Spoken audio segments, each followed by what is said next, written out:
वाराणसी में मौजूद हूँ। यहाँ पे शंकराजी महाराज के यहाँ आया हूँ और इनसे कुछ मुद्दों पर हमने चर्चा कर रहा हूँ। अभी हाल ही में ये जो है कि प्रयागराज में गए थे और इनको स्नान करने से रोका गया था, तो हम लोग इनसे बात करते हैं कि क्या कारण था और किस महाराज। हाँ 10 मिनट कर लीजिए। महाराज जी, आपको प्रयागराज में गए स्नान करने से रोका गया और आप धरने पर बैठे थे, क्या वो प्रकरण पीछे छूट गया बंधु। अब हम प्रयाग से होकर के यहाँ आ गए। अगले माघ तक के लिए हमने उस प्रकरण को अब छोड़ दिया है। अगला माघ जब शुरू होगा तो हम वहाँ पर पहुँचेंगे और फिर वहाँ जो माघ वाली बात छूटी है उसको फिर से बोला जाएगा। तब तक के लिए वो मामला वहीं छूट गया। अब आगे गौ माता की रक्षा का मामला है जो हम लोगों का इस समय का सनातन धर्मियों का मुख्य कार्य है, उसको करने के लिए हम आगे कदम बढ़ा चुके हैं। सर, एक प्रकरण आ रहा है काल नेमी वाला, वो प्रकरण क्या है? वो प्रकरण ये है कि हमारे देश के मुख्यमंत्री आदित्यनाथ जी ने एक प्रवचन में कहा कि अपने समाज में कालनेमी आ गए हैं।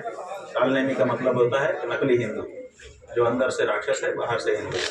तो हम लोगों को बड़ी चिंता हुई क्योंकि मुख्यमंत्रियों के पास बड़ी सूचना रहती है इनके पास कहाँ क्या है कैसे है, इसका मतलब कि कोई ना कोई आ गया है। तो हम लोगों को चिंता हुई। वो प्रकरण ये है कि हमारे देश के मुख्यमंत्री आदित्यनाथ जी ने एक प्रवचन में कहा कि अपने समाज में कालनेमी। तो हम लोगों ने सोचा कि परीक्षण करें कौन नकली कौन असली। तो ये हुआ कि सबसे बड़ा हिंदू जो अपना आपको इस समय घोषित कर रहा हो उसी से शुरुआत की जाए। तो इस समय तो सबसे बड़ा हिंदू आदित्यनाथ जी ही अपने को घोषित कर रहे हैं। वही शंकराचार्यों से भी प्रमाण मांग रहे हैं कि आप शंकराचार्य हैं कि नहीं, हमें प्रमाण दीजिए। तो इसीलिए हमें गौमांस के व्यापारी हैं मुख्यमंत्री के रूप में, क्योंकि मुख्यमंत्री के रूप में पूरा उत्तर प्रदेश उनका घर है। जिसके घर में गाय का मांस बिकता हो वो कैसे अपने आप को हिंदू कह सकता है। तो ऐसी परिस्थिति में हम लोगों को लगा उन्हीं को पहले कसौटी पे हम लोगों ने कसना चाहा, और जब उनको कसौटी पे कसा तो पता चला कि वो तो बहुत बड़े भाई ये तो ठीक नहीं है, पूछ लेना चाहिए। तो हम लोगों ने 40 दिन का समय देकर के उनसे पूछा है कि आप अगर ये गौ मांस का जो निर्यात आपके यहाँ से हो रहा है इसको अगर रोक देते हैं और गौ माता को राज्य माता घोषित करते हैं तब तो आपको असली हिंदू मान करके हम आपका अभिनंदन 11 मार्च को 40 दिन बाद करेंगे।